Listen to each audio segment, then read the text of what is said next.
Greetings, unsettled souls, and welcome to The Correct Views. Sam I.B. DeGangi reporting for the Media Speaks and Neopa Radio in Canton, Ohio. That's right, The Correct Views is now syndicated. That looks great. That means if you're on high def, where I'm pointing at now, Christelle, now that there's so many things running, will sometimes be adjusting the high def after the start. That's high def. You guys are low def, and I can't point. You're only audio. You guys that only heard a clap, you are Neopa Radio, who has now syndicated The Correct Views, which is awesome. Absolutely awesome. The show is growing by leaps and bounds. That's not happening because of me. I'm just a guy speaking into a microphone. It's happening because of you guys. So thank you, all of you. All right, guys, we're going to get straight into the news. This is from TheGuardian.com. Israel says it has shot down drone launched from Gaza.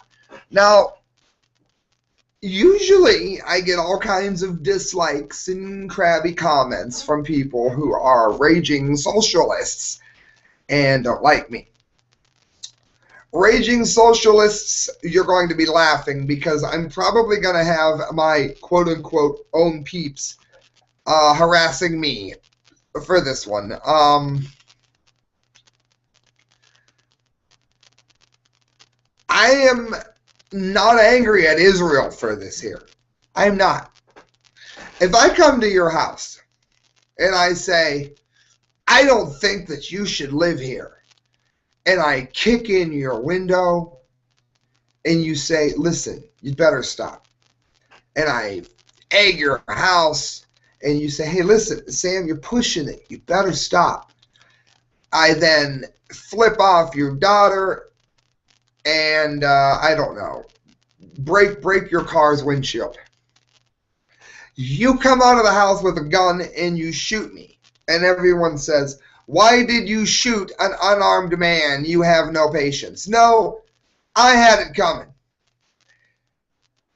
Israel, whether the Arabs like it or not, is a nation.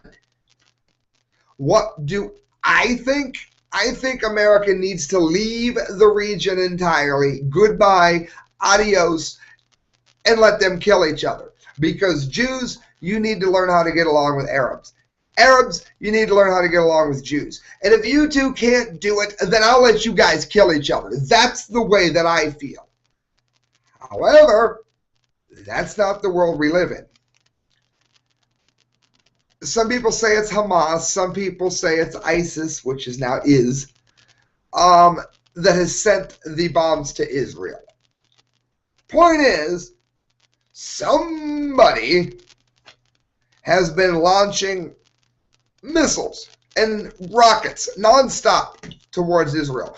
Do you know that 50% of Israel were hunkering in bomb shelters before Israel struck back? Half of the country. If you send half of the country into bomb shelters, no matter what country it is, whether you like that country or not, you're about to get your tail kicked. Can it be more simple?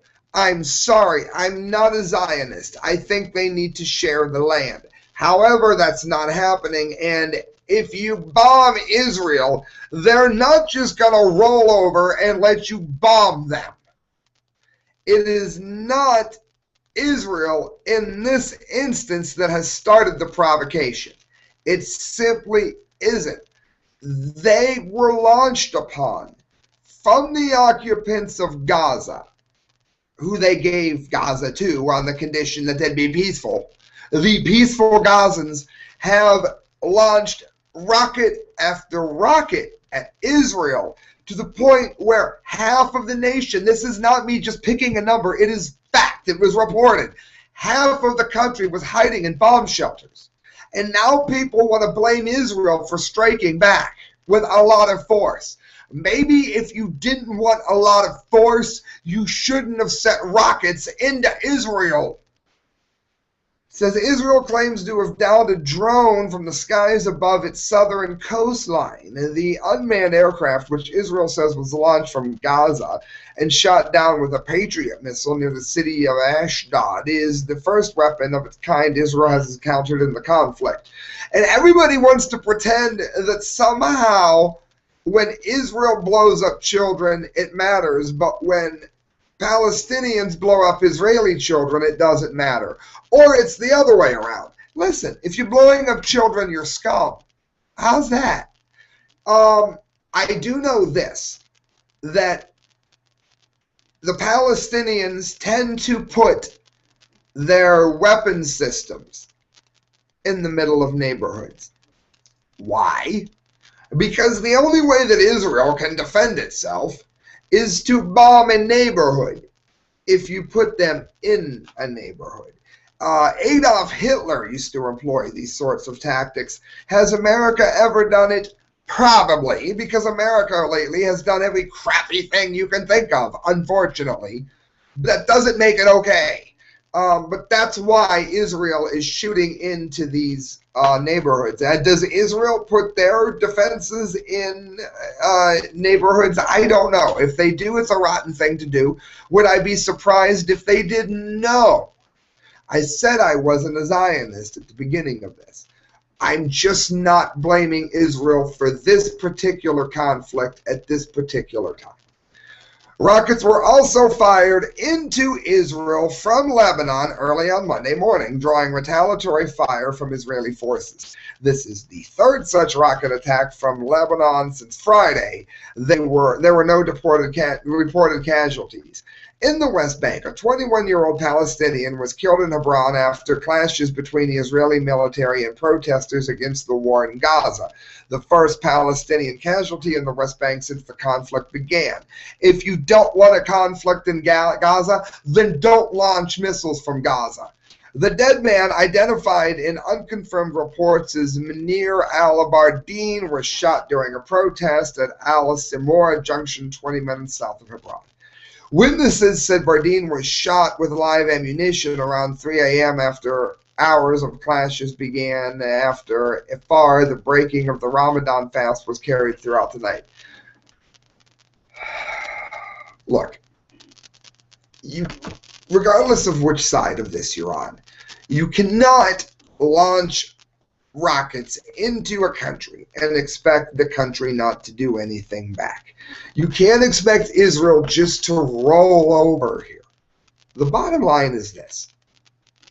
In this particular instance, those in Gaza who were firing rockets at Israel put all of Gaza in jeopardy, including the majority of innocents who got bombed when Israel defended itself against Gaza rockets that were put in neighborhoods just so when Israel did defend itself, they could get blamed for killing innocents when they had no choice but to do it, unless they were just going to lay there and let Gaza rockets blow them up. Does that mean I'm all Israel? No. Israel has done some crappy, dirty things for a very long time. The solution is they need to get together and either kill each other and get it over with, or figure out how to work this out. America is right. We need to get out of there as quickly as humanly possible because we are not going to get these two sides to come to any kind of an agreement. And that's my correct view on it. Friends, telegraph.co.uk, that would be the Telegraph. Islamists plot to blow up Eiffel Tower, Lavure, and nuclear power plant foiled by, say, French police. I feel very, very bad for the common sense Arabs that are exactly the same way I am. They may be Islamist, I may be Christian. I guarantee 99% of the Arabs in the world know that this is the stupidest idea in the entire history of stupid ideas. They want, in short, to blow up a nuclear power plant in France because for some reason terrorists are not able to understand the nature of what is known as the jet stream, which is when the planet moves in a circle. And I know a lot of you might think the Earth is in fact flat. It moves in a circle and it creates what's called the jet stream. and it's what's poisoning the west coast of America right now from Fukushima. It's the same, it moves in the same direction. So if it's moving from Japan, where the meltdown is, to America, California, Oregon, Hawaii, where the meltdown wasn't, then the average terrorist doesn't seem to understand that if you bomb France, the jet stream is going to bring it right over Arab lands. And you, Mr. Terrorist, are going to be poisoning innocent Islamists all over the Middle East.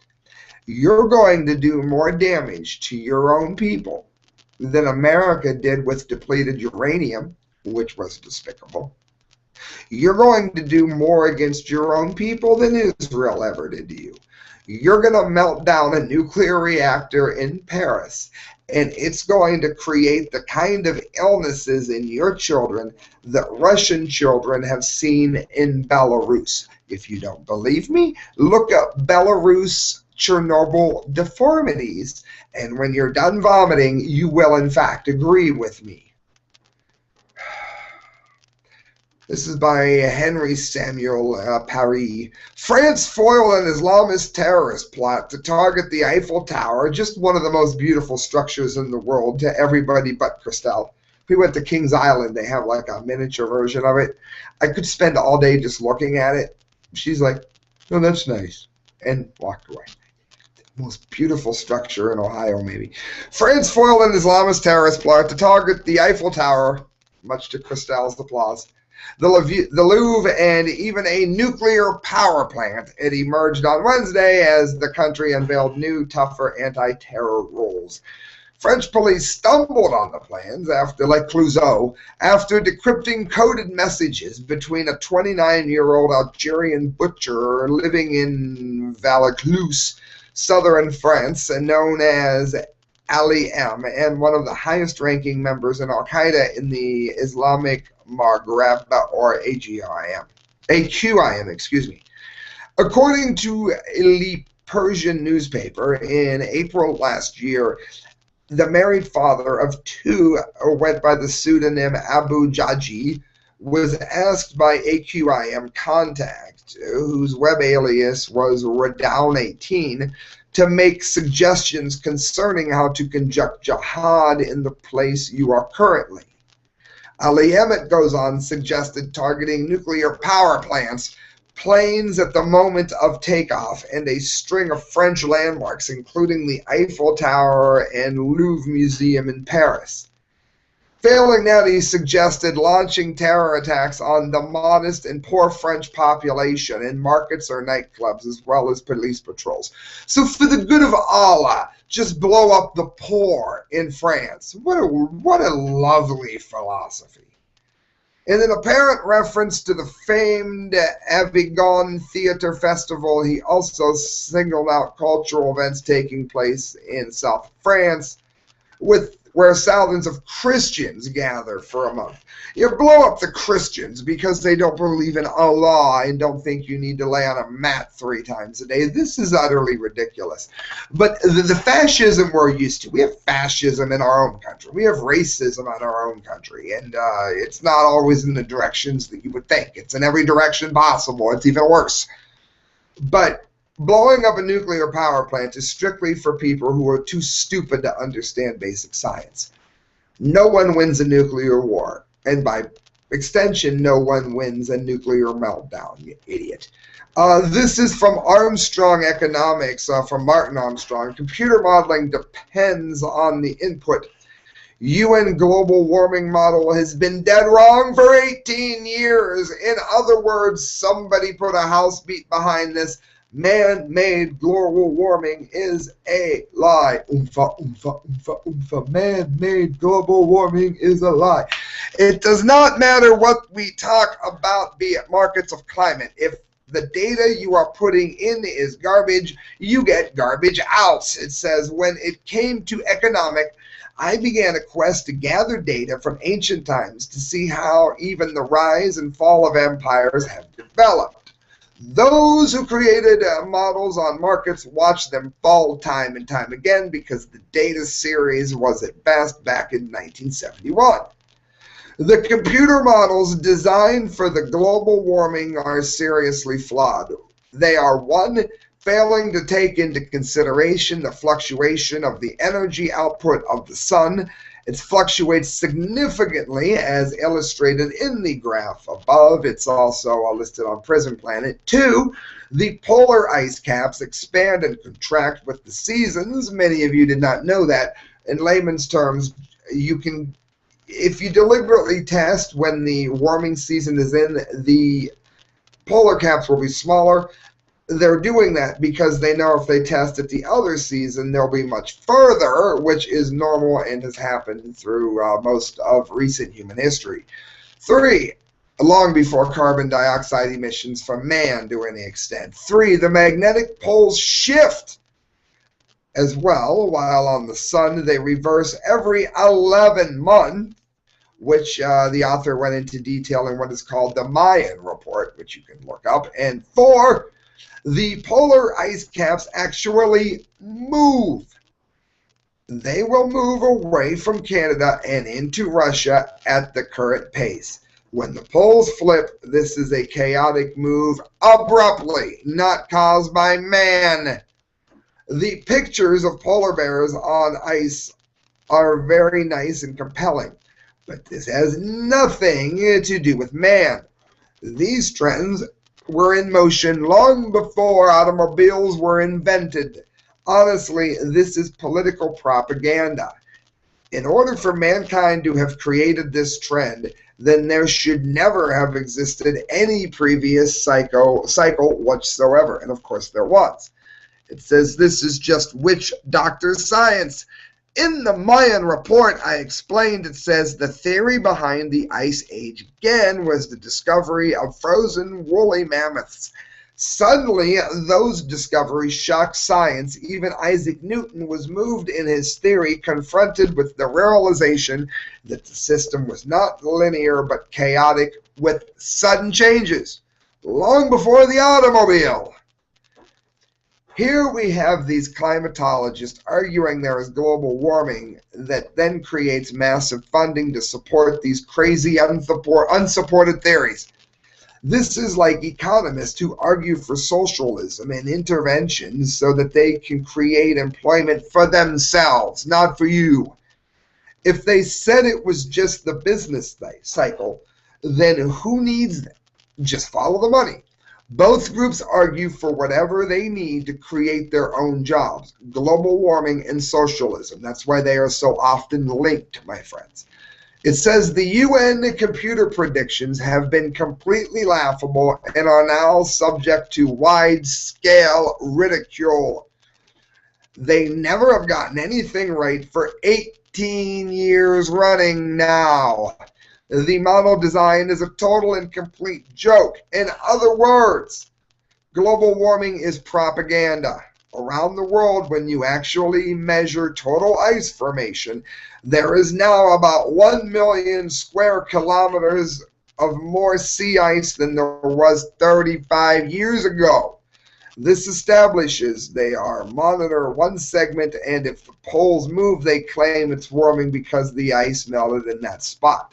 Using fixed weather stations when everything moves is plain stupid and is fraud. In other words, man is not warming the planet. We've proved it yet again. ReviewJournal.com. Woman in class action lawsuit against Xerox dies. This is an odd, twisted story by Jennifer Robison. Time ran out for Linda Rolane. The Las Vegas woman died Monday, less than 2 weeks after her family went public with details about Nevada Health Link Insurance Exchange enrollment troubles that kept her from treatment in January for an aggressive brain tumor. Rolane, it says, was one of about 150 Nevadans suing Nevada Health Link contractor Xerox for enrollment mix-ups that left them without health insurance that they had paid for. Rolane is the first to die of complications from an illness said to have gone untreated for lack of coverage. but observers close to her case say she may not be the last. We are worried that this is the first of many Nevadans who have life-threatening issues that may end up in such tragic circumstances. We urge all Nevadans to verify that their insurance is active and in place in light of the many problems that hundreds, if not thousands, of Nevadans have gone through. Roland's law firm, Callister, Immerman and Associates, said in a statement. Local insurance broker Pat Casale, who in May began to help Rolane with her enrollment issues, said he wouldn't be surprised if there were at least another 100 Nevadans facing both coverage problems and urgent and emergent healthcare needs. So, Xerox has dillied and dallied so long with this person's insurance that they died. Look at the story, friends, and ask yourself, are you in a mutual fund that Xerox is in? Are you investing in Xerox stock? And if so, is that something you really want to do? Because it looks like they don't hold up their end of the bargain here. This poor lady was told in January that she needed immediate attention. Friends, it's July. Her doctor said if she had begun treatment in March, he might have been able to give her quality of care and she might have lived longer. She had no chance because of the delay. So, friends, that matters. May I ask, if you happen to be in Sandusky, go ahead and look up the Seacrest Motel. If you do so, if you buy Cedar Point, especially if you're looking for a place to stay, that may be a place you want to check out. Tell them you were referenced by TCV. You're going to be talking to Vicky. She's awesome. She runs the Seacrest Motel. It is by far and away cheaper than any other motel that I have found anywhere near there. You got a nice bathroom. You got a tub, not a shower. You got comfortable beds. Most reasonable priced rooms you've ever seen. She's going to be way under the Hotel Breakers. She's going to be way under the Days Inn. It's a good, clean room. Vending machine, $1 pops.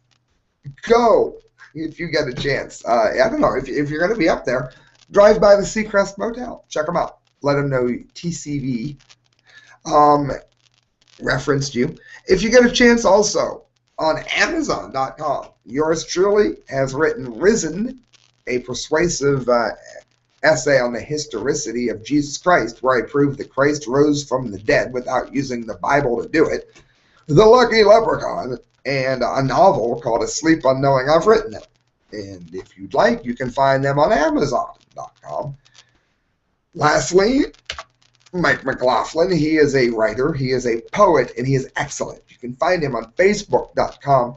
Look up the works of Mike McLaughlin if you get bored. You'll be awful happy that you did. You'll find one of the best writers extant today on it. Friends, the American Dream. 17 facts that prove that the quality of jobs in America is going down the drain. Michael Snyder at the American Dream. Again, you want to read the whole article, but I'm going to go through all 17 of these lightning fast. There's a whole paragraph for each one, and if there's one article that you really want to look up after you've watched the show, it's this one. There's a lot of information in this. I want to go through the 17. Again, each of the 17 are worth looking up. Prison Planet has a link to it if you can't find it in American Dream. 1. The study conducted by the Center for College Affordability and Productivity is projecting that the number of college graduates that will be entering the workforce in the U.S. this decade will be nearly 3 times as high as the growth of the number of jobs that require a bachelor's degree. 2. Only 4 of the 20 fastest growing occupations in America require a bachelor's degree or better. 3. It's hard to believe, but in America today, only 1 out of every 10 jobs is actually now filled by a temp agency. 10%, friends. 4. At this point, 53% of all wage earners in the United States make less than $30,000 a year. Over half the workers, less than $30,000 a year. You have a job that pays that much or more, you're one of the luckiest people in America. Approximately 1 out of every 4 part-time workers in America is living below the poverty line. Thank you, Walmart. 6. 1 out of every 3 grocery store workers in the state of California is on some form of public assistance.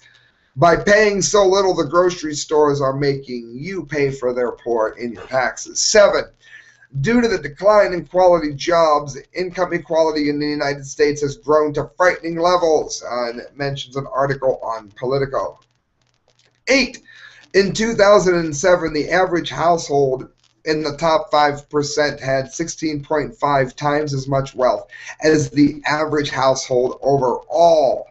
9. In terms of median wealth per adult, the United States is now 19th in the world. In other words, we're making terrible wages.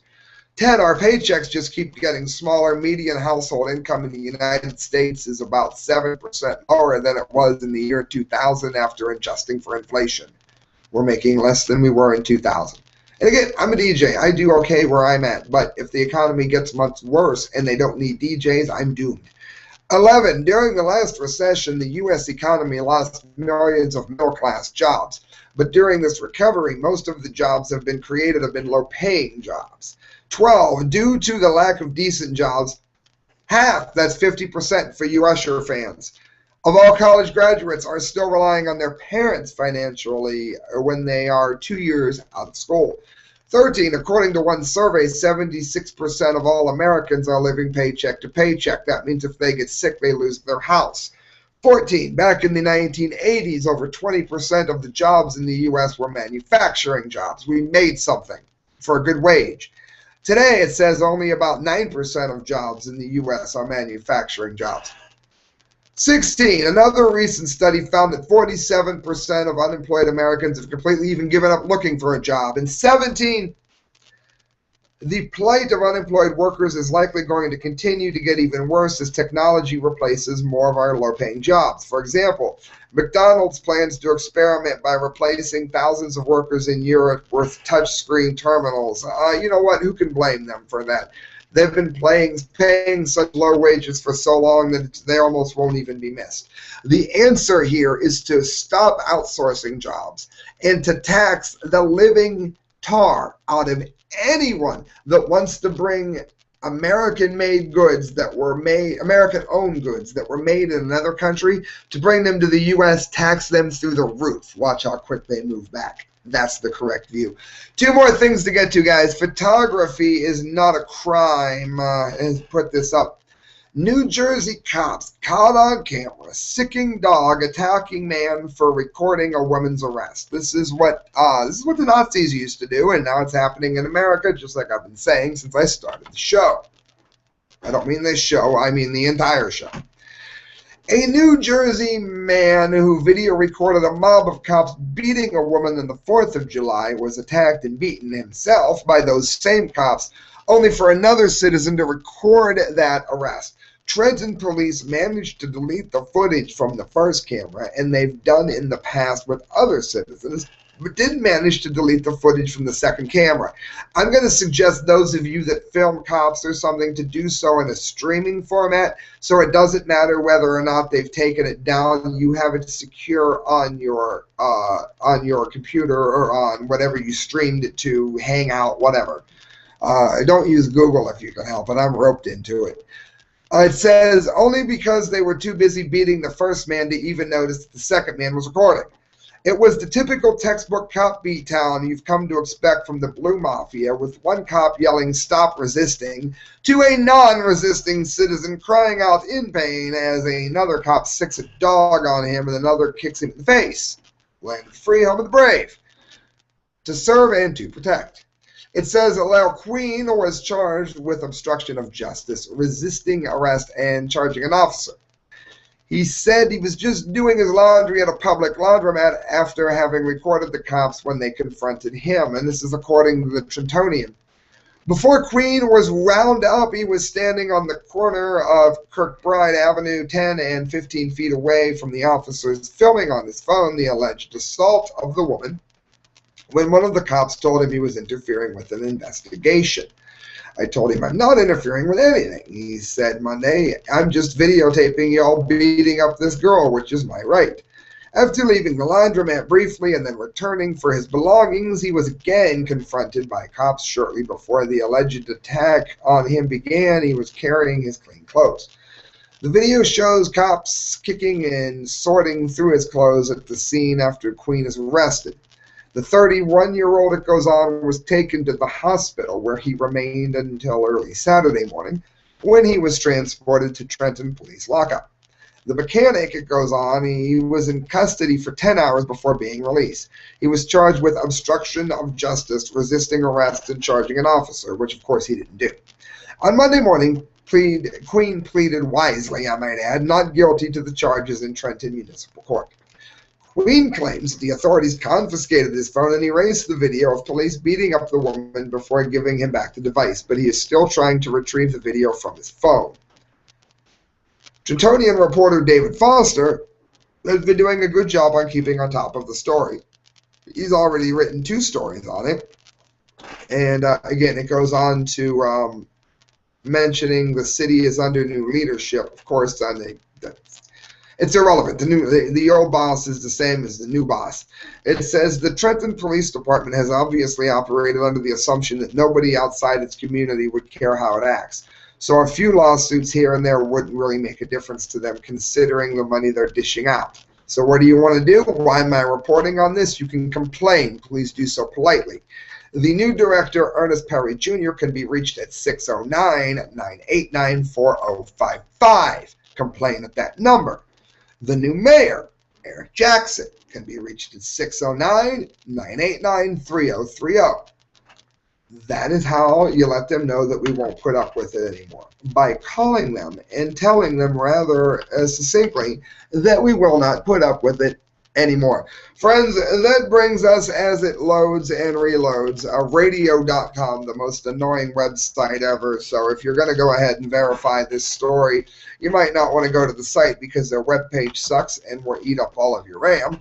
Radio.com, detachable penis. Wu-Tang affiliated rapper who dismembered himself says penis is reattached and wants to do porn. That is today's Dumdy of the day. Oh my God. I have a theory. If it's hip-hop, it sucks. Okay, I'll be dead honest. Anything that's got vocal running in it sucks. If it's hip-hop and it's on the radio, it sucks. Do I hate all hip-hop? No. I love Steve Grant. King Gordy is a genius, even though he tends to worry about shocking you more than he should. He should just rap because he's a genius. I like Immortal Technique. I do not like Usher, T-Pain, T.I., Lil Wayne, Chris Brown, or any of that other garbage, and that includes Woo. One-time Wu Clan affiliated rapper, no surprise, Chris Bearer says that despite the fact that he cut his penis off in a much written about incident in April, his member has reunited with his body and is now fully functioning. In fact, he hopes to prove both points by doing a porno film. Yes, since you have no talent whatsoever, you can go into porn.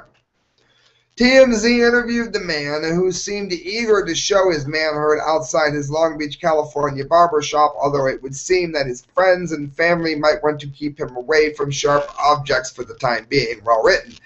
In a fairly bonkers video interview that lasts less than 2 minutes, Bearer indicated that his new music coming out in August as part of the rap duo North Star, and was also empathetic that he is still affiliated with the Wu-Tang Clan, despite the group making a public statement via their website that they have nothing to do with him, although the post was later deleted after it went live. Oh, why would a hardcore rapper not want anything to do with a guy that cuts his own schmeckle off? Let's see if we can figure that out. RZA later explained that he was affiliated with Chris Bearer 10 years ago, saying he was a guy from the hood that we gave a shot. I don't make music with him nowadays. No, because he cut his own wingus off. TMZ's crack interviewer asked the rapper if any drugs were involved in his self-castrating incident, which is the only way he could get in the news, which led to a series of bleeped-out expletives. However, he does say PCP was involved and adds, kids say no to drugs. Yes, otherwise you may cut your wang off and then decide that you want to work in porn, and then you're going to win the Dumdy of the day on The Correct Views, which is what you're listening to, friends, The Correct Views. Please donate if you can. You can do so at thecorrectviews@hotmail.com. You can also go to themediaspeaks.com and look up the work of Kyle, Court, D. Lake, and myself. We're posting all of the time. And friends, thanks for watching. Good night, and God bless.